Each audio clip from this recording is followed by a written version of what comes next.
హల్లెలూయా. ఆరాధన చేసుకుందాం, దేవుని స్తుతిద్దాం, దేవుని సన్నిధికి వచ్చి మొర్ర పెట్టాలి, ఉపవాసం ఉండాలి. ప్రస్తుతానికి బాగానే ఉన్నాను కదా, నాకెందుకు ఇవన్నీ అనుకోవద్దు. ఏ రోజు ఎలా ఉంటుందో, రేపటి దినం ఏం జరుగునో తెలుసా మీకు? ఎవరికైనా తెలుసా? రేపు ఏం జరుగుతుందో మీకు తెలుసా? చెప్పండి. ఏం పర్లే, ఏం జరిగినా నేను మాత్రం హ్యాపీగా ఉంటాను. చెయ్యెత్తి చూపించగలరా? హ్యాపీగా ఉంటారా? రేపటి దినం ఏం జరిగినా మీరు తప్పించుకోగలరా? దేవుడు మనకు తోడై ఉంటే అగ్నిలోంచైనా బయటకు వచ్చేస్తాం. హల్లెలూయా, హల్లెలూయా. అట్టి విశ్వాసంతో ఆరాధన చేయాలి. ఆరాధన చేసుకుందాం, దేవుని స్తుతిద్దాం, నిండైన మనసుతో ఆరాధన చేద్దాం. నిండైన మనసు. ఎవరిని చూడకండి. ఎవరో మిమ్మల్ని చూసే పరిస్థితి ఇక్కడ లేదు. మనల్ని చూసి మనం చప్పట్లు కొడుతుంటే లేదా మనం పాడుతుంటే నవ్వుకునే వాళ్ళు కానీ ఎవరు లేరు. ఎవరికి ఉన్న సమస్యలు వాళ్ళకు ఉన్నాయి. ఎవరి దేవుడు వారికే. మీరు ఎవరిని ఆరాధన చేసినా యెహోషువ ఒక మంచి మాట అంటున్నాడు, నేను నా ఇంటి వారు మాత్రం యెహోవానే సేవించేదాం. హల్లెలూయా. మీరు ఎవరిని చూసి నవ్వుకున్నా, నేను ఆరాధన చేస్తున్నాను నన్ను చూసి నవ్వుకున్నా, నేను ఏడుస్తుంటే నన్ను చూసి ఈవిడేంటి ఇలా ఏడుస్తుందని అనుకున్నా, నేను మాత్రం నాకు ఒక జీవితాన్ని ఇచ్చి నాకు ఒక బ్రతుకునిచ్చి ఈరోజు నేనేమై ఉన్నానో అది దేవునికి ఉచితమైన కృపని ఇచ్చిన దేవుణ్ణి ఆరాధన చేయడానికి సిగ్గుపడతారా? సిగ్గుపడకుండా ఆత్మపూర్ణలే ఆరాధన చేయండి. భక్తులారా స్మరించేదాం ప్రభు చేసిన మేళ్ళులన్నిటికి కూడా అడిగి ఊహించాలట. మనం ఏం చేయాలి? నోటితో అడిగి నోటితో చెప్తూ దాన్ని ఊహించాలి, క్రియారూపంగా ఊహించాలి. విశ్వాసం అన్నది నిరీక్షింపబడు వాటి యొక్క నిజస్వరూపము. నువ్వు నిరీక్షించే దాని యొక్క నిజ స్వరూపాన్ని నువ్వు చూస్తూ దేవుని అడగాలి. ఆరాధన చేసేటప్పుడు కూడా నువ్వు దాన్ని నిజముగా ఊహిస్తూ నువ్వు దేవుని ఏ మాటలతో స్తుతిస్తున్నావో ఉచ్చరిస్తున్నావో వాటిని నిజంగానే క్రియారూపంగా దాన్ని చూస్తూ దేవుని మహింపరుస్తూ ఆరాధన చేయాలి. విశ్వాసం విశ్వాసం లేకుండా క్రియలు వేస్ట్, క్రియలు లేకుండా విశ్వాసం వేస్ట్. భక్తులారా స్మరించేదము ప్రభు చేసిన మేళ్ళన్నిటికీ అడిగి ఊహించాలట ఆయనక కార్యాలు. ఆరాధన చేద్దాం, దేవుని స్తుతిద్దాం.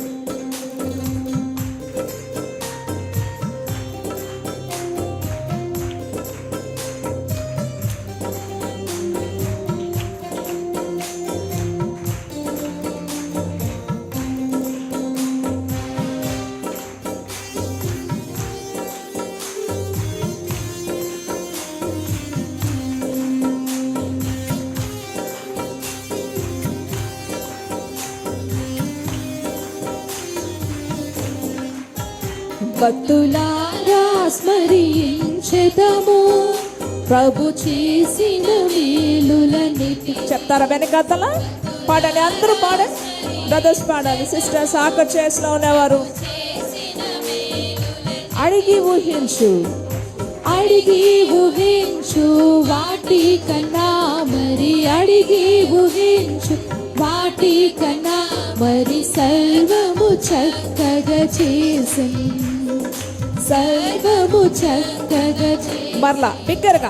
భక్తులారా స్మరించెదము ప్రభు చేసిన మేలులన్నిటిని.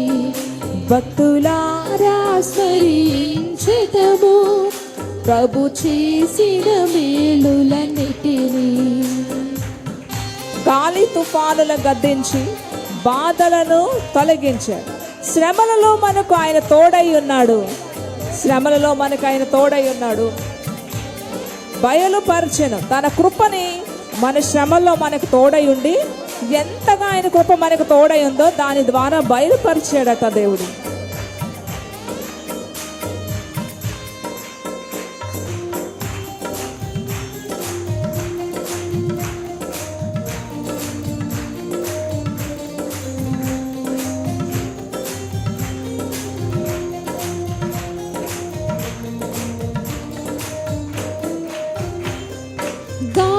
తుఫానులను గద్దించి బాధలను తొలగించి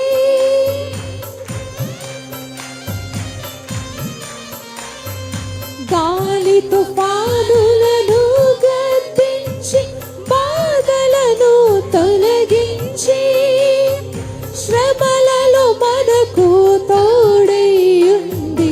శ్రమలలో బయలుపరచె తన జయము, బయలుపరచె తన జయము. భక్తులారా ప్రతి నోరు పాడాలి, ప్రతి నోరు పాడాలి. ప్రతి చేతిలో ఆయనకి ఆనంద ధ్వజముతో చప్పట్లు కొట్టాలి. చేతము ప్రభు చేసిన మేలులన్నిటికీ. ఈ భూమి అందు జీవించే ఈ కాలం ఎవరి కోసం బ్రతకాలనుకుంటున్నారు? మనుషుల కోసమా? డబ్బు సంపాదించడానికా? ఈ లోకంలో అనుభవించడానికా? ప్రభు కొరికే మనం బ్రతకాలి. ఈ లోకంలో జీవించే ప్రతి క్రైస్తవుడు ప్రభు కోసం బ్రతకాలి.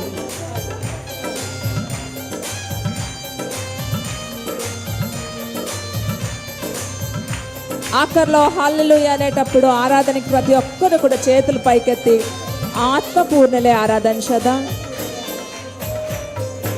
ఈ భూమి ఎంతో జీవించు కాలం బ్రతికెదము ప్రభు కొరకే. నిజంగా చెప్పండి, మంచి మాట. ఎంత మంచి మాట అండి. ఈ భూమి ఎంతో జీవించు కాలం బ్రతికెదము ప్రభు కొరకే. మనమాయన కర్పించుకొనేదము, మనమాయన కర్పించుకొనేదము. ఆయన ఆశయు అది, ఆయన ఆశయు అది. భక్తులారా స్మరించెదము ప్రభు చేసిన మేలులన్నిటికీ.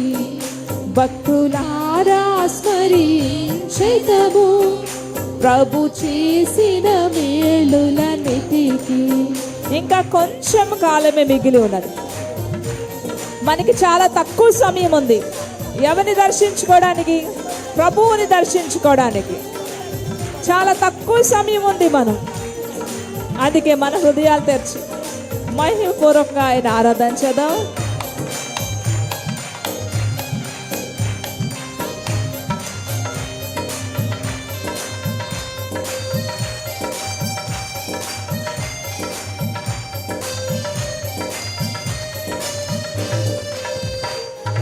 కొంచెమే కాలమే మిగిలి ఉన్నది ప్రభువును సంధించుటకై. తెలుసుకోవాలి, ప్రతి ఒక్కరూ తెలుసుకోవాలి. కొంచెమే కాలమే మిగిలి ఉన్నది ప్రభువును సంధించుటకై. గనుక మనము నడుచుకొనేదము, గనుక మనము నడుచుకొనేదము ప్రభు మార్గములాయందే. ఆరాధనకు సిద్ధపడాలి. గట్టిగా చప్పట్లు కొడుతూ ఆరాధన చేద్దాం. భక్తులారా స్మరించెదము ప్రభు చేసిన మేలులన్నిటికీ. భక్తులారా స్మరించెదము ప్రభు చేసిన మేలులన్నిటికీ. అడిగి ఊహించు వాటి కన్నా మరి, అడిగి ఊహించు వాటి కన్నా మరి సర్వము చక్కగా చేసిన్, సర్వము చేసిన్. భక్తులారా స్మరించు. ఆరాధనకు సిద్ధపడతారు. ఆరాధనకు సిద్ధపడాలి. అక్కడ చేసిన ఉన్నవారు ఆత్మపూర్ణలే ఆరాధన చేయాలి. మిమ్మల్ని చూసి నవ్వే వాళ్ళు, సిగ్గుపడే వాళ్ళు ఎవ్వరు లేరు. ఎవరు మట్టుగా వాళ్ళ దేవుని, మిమ్మల్ని కాపాడుతున్న దేవుని ఆరాధన చేయాలి. సిద్ధపడాలి. భక్తులారా స్మరించెదము ప్రభు చేసిన మేలులన్నిటికీ. భక్తులారా స్మరించెదము చేసిన మేలులన్నిటికీ. హల్లెలూయా. బిగ్గరగా ప్రతి నోరు ప్రభా, ఎవరైతే ఇక్కడ ఆత్మపూర్ణులే ఆరాధన చేస్తారు, నా స్వరము, నా ఆర్తనాదము, నా యొక్క ధ్వని జీవం కలిగిన దేవునికి పాదాల దగ్గరికి తాకాలి అని ఆత్మపూర్ణులు ఎవరు ఆరాధన చేస్తున్నారో, హల్లెలూయా. ఎవరైతే ఆత్మతో ఆరాధన చేస్తున్నారు, నీ వారెవరో నీ వారు కాని వారెవరో నీకు తెలుసు. దయచేసి మనస్సుతో, ఆత్మతో, సత్యముతో ఆరాధించండి. మరలా ఆఖరు చేసినామని ఆఖరిలోను కొత్త వాళ్ళు ఎవరైనా వస్తే జీవం కలిగిన దేవుని ఆరాధన చేస్తున్నారు, మనిషిని కాదు. హల్లెలూయా, హల్లెలూయా, హల్లెలూయా. ఒకటే మాట. ప్రభు ఆత్మపూర్ణులు ఎవరు ఆరాధన చేస్తున్నారో ఈ సమయంలో వారిని దర్శించండి, ప్రత్యేకంగా వారిని తాకండి, ప్రత్యేకంగా పరిశుద్ధాత్మతో నింపండి, ప్రత్యేకంగా సంతోషం దయచేయండి, వారి హృదయాల్లో నెమ్మది దయచేయండి, వారి హృదయాల్లో సమాధానం దయచేయండి, వారి యొక్క ఎముకలకి ఆరోగ్యం దయచేయండి, వాళ్ళ శరీరంలో బలం దయచేయండి, వారి ఎముకల్లో ఆరోగ్యం. ఎవరైతే ఇక్కడ ఆత్మపూర్ణులే ఆరాధన చేస్తున్నారు, నిజముగా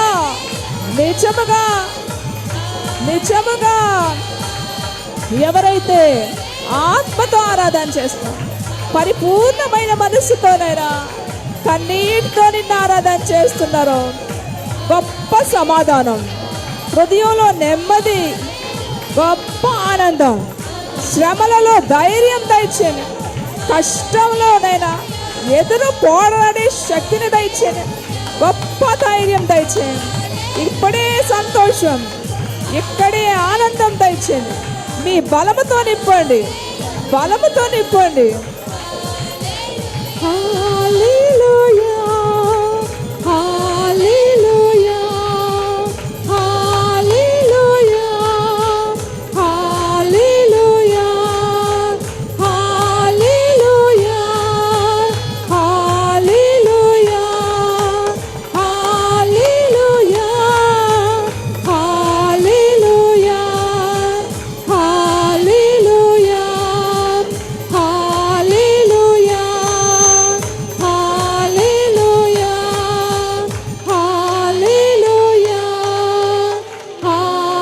హల్లెలూయా, హల్లెలూయా, హల్లెలూయా, హల్లెలూయా. చెప్దామా ఒకే మనసుతో? చెప్పండి. హల్లెలూయా, హల్లెలూయా, హల్లెలూయా, హల్లెలూయా. చేతులు రెండు ఆయన వైపు చాపుతారా? విజయానికి సూచన. హల్లెలూయా, హల్లెలూయా, హల్లెలూయా, హల్లెలూయా, హల్లెలూయా, హల్లెలూయా, హల్లెలూయా. ప్రతి ఒక్కరు మీ ముఖాలు ఆయన వైపు పెట్టు. హల్లెలూయా, హల్లెలూయా, హల్లెలూయా. హల్లెలూయా, హల్లెలూయా, హల్లెలూయా, హల్లెలూయా, హల్లెలూయా, హల్లెలూయా,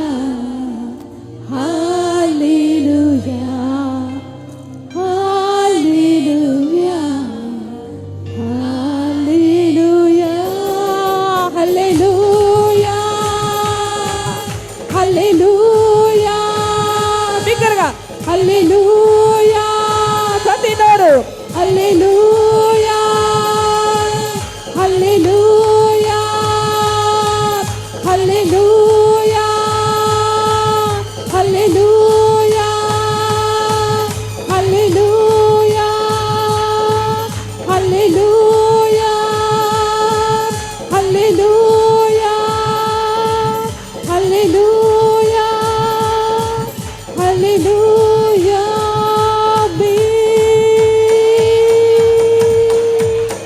గట్టిగా చెప్పలు కొట్టి అరుస్తామా? హల్లెలూయా, హల్లెలూయా. ఎవరి సన్నిధిని నిలబడ్డాను. ఎంత గొప్ప మాట. ఎవరి సన్నిధిలో మీరు నిలబడ్డారు, ఎవరి సన్నిధిలో మీరు నిలబడ్డారు. ఆకాశం భూమిని సృష్టి అంతా కూడా నోటి మాటతో సృష్టించి మిమ్మల్ని మాత్రమే చేతితో సృష్టించిన ఆ దేవుని సన్నిధిలో ఉండి మీరు ఆరాధన చేస్తున్నారు. ఎంత గొప్ప భాగ్యం!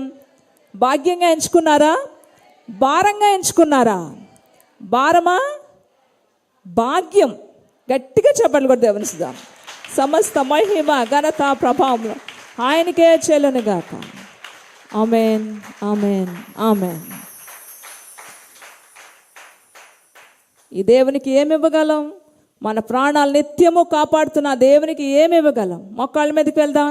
మరొకసారి మన కన్నీటితో ఆయన పాదాలు కడుగుతాం. ఆదివారం దేవుని సన్నిధికి వచ్చారంటే మీరు దేనికి వచ్చారు? ఆయనకి ఒక బలి అర్పించడానికి ఇక్కడికి వచ్చారు. అది మంచి బలి అర్పించాలి, అప్పుడే అది అంగీకరించబడుతుంది. కయ్యోన్ లాంటి బలులు పక్కకి వెళ్ళిపోతాయి. హేబేల్ లాగా మంచి బలి అర్పించాలి. చూడండి, మిమ్మల్ని మీరు పరీక్షించుకోండి. ఆదివారం వచ్చారు, వారం అంతా దేవుడు కాపాడాడు. కాపాడినందుకు ఒక బలి అర్పించాలి. ఒక్కొక్కరు ఒక బలి. ఫ్యామిలీకి ఒక బలి కాదు. ఫ్యామిలీ కలిపి ఒక్కటే తినరు కదా, ఒక్క ప్లేటే తినరు. ఫ్యామిలీకి ఒక్క బలి కాదు, ఒక్కొక్కరు వేరుగా. నిన్ను కాపాడుతున్నాడు వేరుగా, మీ బిడ్డలను కాపాడుతున్నాడు వేరుగా, మీ భర్తలను కాపాడుతున్నాడు దేవుడు ప్రత్యేకంగా. ఎవరు బలి వారు అర్పించాలి. అంగీకరించబడుతుందా బలి? అంగీకరించబడుతుందా? దేవుడు చేసిన అద్భుతాలు కట, దేవుడు చేసిన ఆశ్చర్య కార్యాలు కట. అబ్రహాము ఎక్కడికక్కడ బలిపీఠాలు కట్టేవాడట. బలిపీఠాలు ఎక్కడ విజయం వస్తే అక్కడ ఒక బలిపీఠం. మనకి అలాంటి కట్టాలి అని ఈ రోజుల్లో ఉంటే కడతామండి. చర్చికి రావడమే చాలా చాలా గొప్ప విషయం కదా. మనం చర్చికి రావడం గొప్ప విషయం. కానీ ఆ రోజు వాళ్ళు ఎంతో భయభక్తులతో ఒక బలిపీఠాన్ని కట్టేవారు. ఎక్కడికక్కడ రాజులను జయించి వచ్చేటప్పుడు అబ్రహాం ఒక్కొక్క బలిపీఠం కట్టేవాడు. ఈరోజు ఆ బాధ లేకుండా ఆదివారం వచ్చేటప్పుడు మనమే ఒక బలిపీఠం, మన ఆరాధనే ఒక బలిపీఠం, మన కన్నీళ్ళు ఆయన పాదాలు కడగడమే ఒక బలిపీఠం. ఇది కూడా చేయకపోతే ఎందుకండి? ఎందుకు? చాలామంది జీవితంలో అనుకుంటారు, నా టైం బాగోలేదు. ఏదైనా ఒక కష్టం వచ్చినా, ఒక నష్టం వచ్చినా నా టైం బాగాలేదు అనేస్తారు కదా. చిన్న చిన్న శ్రమలు అవ్వచ్చు, పెద్ద పెద్ద కష్టం అవ్వచ్చు. ఏమంటారు? నా టైం బాగాలేదు. ఈ కష్టాన్ని బట్టి ఎంతో బాధపడిపోతారు. నాకు వచ్చిన ఈ కష్టాన్ని బట్టి ఇంతే, నా తలరాత ఇంతే, నా పరిస్థితి ఇది, ఎందుకో నా టైం బాగాలేదు అంతే అనేస్తారు కదండి. కానీ శామ్ జోన్స్ అనే వ్యక్తిలో ఆ వ్యక్తి అనాల్సిన మాట ఏంటి? నా టైం బాగాలేదని. కానీ ఆ ఛాన్స్ రాలేదు. కొంతమంది చచ్చిపోవాలని చాలా ప్రయత్నిస్తారు, కానీ వాళ్ళు బ్రతికే ఉంటారు కదా. బ్రతకాలి, నేను ఇంకా మంచి ఉద్యోగం చేయాలి, నా ఫ్యూచర్ ప్లాన్స్ చాలా ఉన్నాయి అనుకున్న వాళ్ళు హఠాత్తుగా చచ్చిపోతుంటారు కదా. చాలా విచిత్రంగా ఉన్నాయి కదా ఇలాంటి పరిస్థితులు. శామ్ జోన్స్ అనే వ్యక్తి జీవితంలో ఇలానే జరిగిందండి. ఈయన కాలిఫోర్నియాలో ఉండేవాడు. పసిఫిక్ సముద్రంలో ఆ అడుగు భాగంలో ఆ మొక్కలు ఎదుగుతున్న మొక్కల్ని పరిశోధించేవాడు ఈ వ్యక్తి, ఈ శామ్ జోన్స్ అనే ఈ వ్యక్తి. ఆ సముద్రంలో అడుగుకి వెళ్ళి ఆ స్విమ్ డ్రెస్ వేసుకొని, కాలుకి ఆ ఫ్లిప్పర్స్ కట్టుకొని, ఆ బ్యాక్ వీప్కి ఆక్సిజన్ సిలిండర్ పెట్టుకొని కొన్ని వేల అడుగు లోతుల్లోకి దూకేశాడు. సముద్రంలోకి దూకి తన యొక్క పని ఏంటంటే అక్కడ మొలిచే మొక్కల్ని, చెట్లని అన్నిటినీ కూడా పరిశోధించే పని. ఈ పరిస్థితిలో ఏం జరిగిందంటే సముద్ర తీరానికి 20 మైళ్ళ దూరంలో అక్కడున్న ఫారెస్ట్ అంతా కూడా, అడవంతా కూడా తగలబడిపోయిందండి. కారు చిచ్చుతో అంతా తగలబడిపోయింది. ఇంకా ఫైర్ డిపార్ట్మెంట్ ఏం చేశారంటే కొన్ని వందల హెలికాప్టర్స్ని పంపించి అవేం చేస్తున్నాయి, ఆ డిప్ బకెట్స్ ఉంటాయి కదా, వాటిని సముద్రంలో ముంచి ఆ నీటితో ఆ యొక్క ఫైర్ అంతా, అగ్గి అంతా కూడా ఆపుతున్నారు ఈ హెలికాప్టర్స్లోంచి. సడన్గా ఒక హెలికాప్టర్లో ఆ బకెట్తో ఇలా డిప్ చేస్తున్నప్పుడు, ముంచుతున్నప్పుడు అనుకోని విధంగా ఆ బకెట్లోకి ఎవరు వచ్చారంటే ఈ శామ్ జోన్స్ అనే వ్యక్తి వచ్చాడు. ఆ బకెట్లోకి అనుకోని విధంగా ఈ అడుగున పరిశోధన చేస్తున్న ఆ వ్యక్తి ఆ బకెట్లోకి వచ్చేసాడు. 300 ఎత్తులోంచి ఆ నీళ్లు వేసేటప్పటికి ఆ బకెట్లోంచి సహా ఎక్కడ పడ్డాడు? ఆ ఫైర్ మీద పడ్డాడండి, అగ్నిలో పడ్డాడు. 300 అడుగుల ఎత్తు అంటే ఆలోచించండి. కొన్ని అంగుళాల వరకు కూడా, చాలా దూరం వరకు కూడా ఆ బకెట్ నీళ్లు ఆ యొక్క అగ్గిని ఆపగలిగాయి. కానీ ఈలోగా నా టైం బాగాలేదని అనక ముందే, నోట్లోంచి రాకముందే ఏమైందండి? ప్రాణాలు పోయాయి, గాల్లో ఎగిరిపోయి ప్రాణాలు పోయాయి. ఆ నీటి ద్వారా కొంత అగ్గి అయితే ఆరింది, కానీ ఈ శామ్ జోన్స్ యొక్క ప్రాణాలు కోల్పోయాడు. ఈరోజు చాలామంది చాలా కలల ప్రపంచంలోని ఊగుతూ ఉంటారు. నెక్స్ట్ నా ఫ్యూచర్ ప్లాన్ ఇది, ఉద్యోగం వచ్చాక అమెరికా వెళ్ళాలి, లేకపోతే ఆస్ట్రేలియా వెళ్ళాలి, సింగపూర్లో వెళ్ళి మంచిగా సెటిల్ అవ్వాలి, లక్షల రూపాయలు సంపాదించాలి. మా మదర్ ఫాదర్ ఎన్నో కష్టాలు పడ్డారు, వాళ్ళని పెంచాలి, నేను పోషించాలి అనుకునే కోటి ఆశలతో ఉండేవాళ్ళు జీవితం అక్కడికే అయిపోతుంది. చాలామంది, ఇంకొంతమంది 2 రకాల మనుషులు. ఇంకొంతమంది ఎందుకు బతుకు, ఎందుకు జీవితం, నేనెందుకు బ్రతకాలి, చచ్చిపోతాను అనుకుని వెళ్తారు.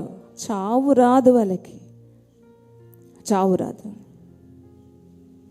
మన యొక్క జీవిత దినాలు, మన క్షణాలు, మనం ఎంత కాలం బ్రతకాలో, మన కాలం యొక్క గమనం అంతా ఎవరి చేతిలో ఉందండి?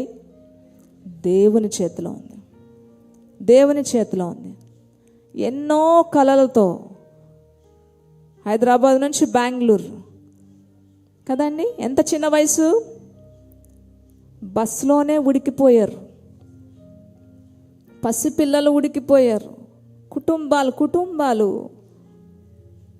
దుమ్ములొక్కటి మిగిలాయి. కనీసం వాళ్ళ ముఖాలు చూసుకోవడానికి కూడా లేని పరిస్థితి. ఇప్పుడు నేను చెప్పే మాట అర్థమైందా? నా టైం బాగోలేదు అనకముందే ప్రాణాలు కోల్పోయారు. చచ్చిపోతాం.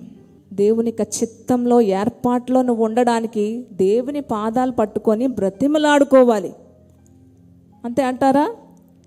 దేవుని పాదాలు పట్టుకొని బ్రతిమలాడుకోవాలి. నేను ఏదైనా మాకు సాక్ష్యం విన్నాం, ఎన్నిసార్లు ఆమెకున్న కష్టాలకి, బాధలకి. తల్లి చనిపోయింది, తండ్రి ఇంకొక పెళ్లి చేసుకున్నాడు. ఆ పాపకి 7 సంవత్సరాలప్పుడు. సవతి తల్లి వస్తే ఎలా ఉంటుందండి జీవితం? సవతి తల్లి ఎలా వస్తే ఎలా ఉంటుంది? ఏమో 100కి 1 ఉంటారు మంచివాళ్ళు. సవతి తల్లి వస్తే ఎలా ఉంటుంది? కొట్టడమే, ఇంకా రక్తాలు వచ్చినట్టు కొట్టడమే, గోడకేసి బుర్ర కొట్టడం.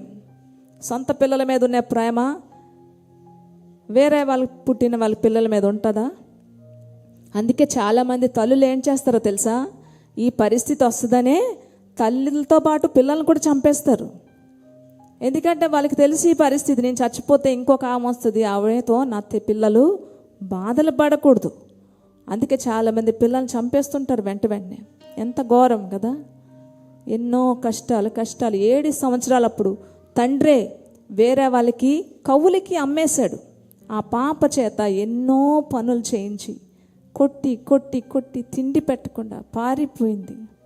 చచ్చిపోదామని చెప్పి నీటిలో దూకేద్దాం అనుకుంది, కానీ ఒక హస్తం ఆమెనట పక్కకు లాగింది. తర్వాత ఒక ఆయన పరిచయమై పెళ్లి చేసుకున్నాడు. ఒక పాప పుట్టాక వదిలేసాడు, వెళ్ళిపోయాడు. మళ్ళీ వచ్చాడు, ఇంకొక పాప పుట్టాక మళ్ళీ వదిలేసాడు. ఎందుకు ఈ జీవితం? ఎన్నెన్నో చేసింది. ట్రైన్కి ఎదురుగుంటా చచ్చిపోదామని వెళ్ళేటప్పటికి, ట్రైన్కి ఎదురుగుంటా వెళ్ళింది చచ్చిపోదామని. కానీ ఒక హస్తం వచ్చి పక్కకి లాగింది. మళ్ళీ చచ్చిపోదామని మళ్ళీ దేవునికి హస్తం లాగింది. ఈరోజు దేవునికి సాక్షిగా, సజీవమైన సాక్షిగా, దేవుని సేవకురాలుగా తయారయ్యింది. హల్లెలూయా, హల్లెలూయా. చచ్చిపోదాం అనుకుంటాం, కానీ దేవునికి చేతిలో నువ్వు ఉన్నావు. బ్రతుకుతాను ఇంకా చాలా కలల ప్రపంచంలో ఉన్నాం. చూసారా తల్లిదండ్రులకి ఫోన్లు చేసి చెప్పేలేరు.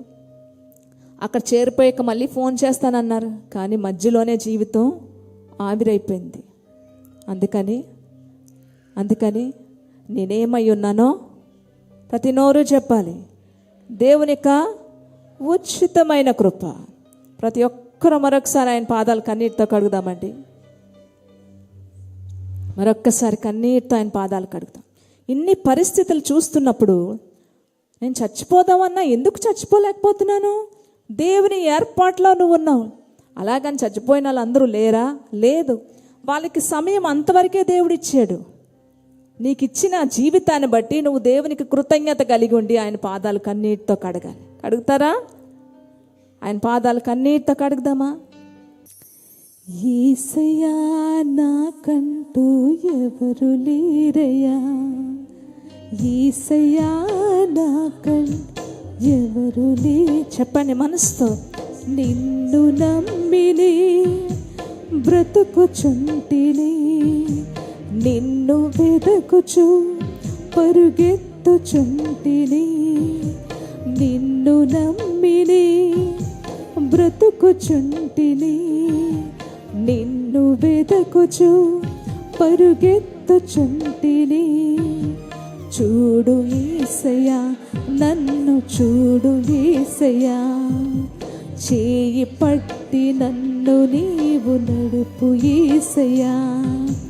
చూడు యేసయ్యా, నన్ను చూడు యేసయ్యా, చేయి పట్టి నన్ను నీ. కృతజ్ఞత. యేసయ్యా నాకంటూ ఎవరు లేరయ్యా, యేసయ్యా నాకంటూ ఎవరు లేరయ్యా. అయ్యో ఎవరు లేరంటారేంటండి? నా హస్బెండ్ ఉన్నారు, పిల్లలు ఉన్నారు, బంధుమిత్రులు ఉన్నారు, చాలామంది ఉన్నారు. ఎవరు లేరంటారేంటి? అందరూ ఉన్నా ఒకానొక సమయంలో నువ్వు ఏకాకివే. ఎవరికి చెప్పుకోలేని పరిస్థితులతో బాధపడుతున్న ఏకాకివే నువ్వు. అప్పుడు ఈ మాటలు పనికొస్తాయి నీకు.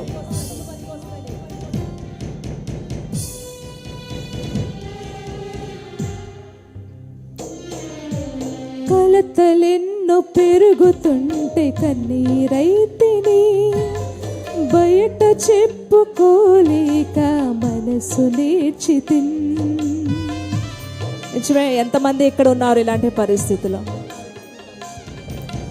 కలతలెన్నో కలుగుచుంటే కన్నీరైతిని, బయట చెప్పుకోలేక మనసు నేర్చితిన్.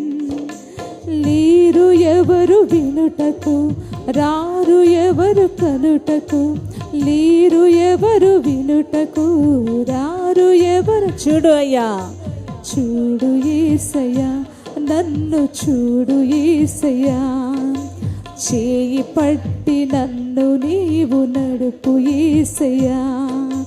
చూడు యేసయ్యా, నన్ను చూడు యేసయ్యా, చేయి పట్టి నన్ను నీవు నడుపు యేసయ్యా. యేసయ్యా నాకంటూ ఎవరు లేరయ్యా, యేసయ్యా నాకంటూ ఎవరు లేరయ్యా. లోకమంతా వెలివేయగా కుమిలిపోతున్నాను. ఇందాక చెప్పాను కదా సాక్ష్యం. ఎన్ని మాటలో, ఎన్ని అవమానాలు, ఎన్ని నిందలో జీవితంలో అవి భరించలేక చచ్చిపోయే వాళ్ళు చాలామంది ఉంటారు. లోకం ఇలాగే ఉందండి.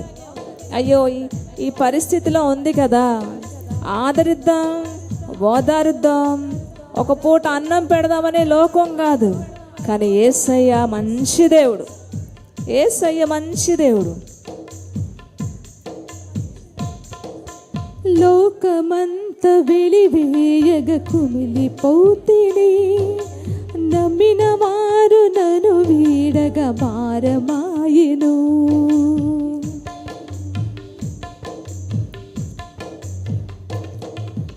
లోకమంత వెలివేయగ కుమిలిపోతిని, నమ్మిన వారు నన్ను వీడగ భారమాయెను.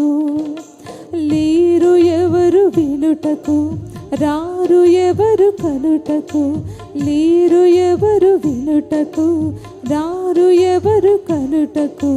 చూడు యేసయ్యా, నన్ను చూడు యేసయ్యా, చేయి పట్టి నన్ను నీవు నడుపు యేసయ్యా. చూడు యేసయ్యా, నన్ను చూడు యేసయ్యా, చేయి పట్టి నన్ను నీవు నడుపు యేసయ్యా. యేసయ్యా నాకంటూ ఎవరు లేరయ్యా, యేసయ్యా నాకంటూ ఎవరు లేరయ్యా. నిన్ను నమ్మిని వెదకుచుంటిని, నిన్ను వెదకుచు పరుగెత్తుచుంటిని. నిన్ను నమ్మిని బ్రతుకుచుంటిని, నిన్ను వెదకుచు పరుగెత్తుచుంటిని. చూడు యేసయ్యా, నన్ను చూడు యేసయ్యా, చేయి పట్టి నన్ను నీవు నడుపు యేసయ్యా. చూడు యేసయ్యా, నన్ను చూడు యేసయ్యా, చేయి పట్టి నన్ను నీవు నడుపు యేసయ్యా. ఇక్కడ ఎవరు ఇలాంటి వారు ఉన్నారో కానీ మాకు తెలియదు. మీ మనసేటో తెలియదు, మీ బాధ ఏటో తెలియదు, మీ కష్టమేటో మాకు తెలియదు. కానీ మన మధ్యలో ఉన్న యేసయ్యకి మీరెవరో, మీ బాధ ఏంటో, మీ కష్టం ఏంటో, ప్రతిదీ మిమ్మల్ని పుట్టించిన దేవునికి మాత్రం తెలుసు. కనుక ఎంతమంది మనస్ఫూర్తిగా ఆయన ఆరాధన చేయాలనుకుంటున్నారు అంతమంది ప్రార్థన చేయండి. మంచి అవకాశం మేము మీకు ఇస్తున్నాం, ఉపయోగించుకోండి. ఎంతమంది చేయాలనుకుంటున్నారో అంతమంది ప్రార్థన చేయండి. ఆశల్లో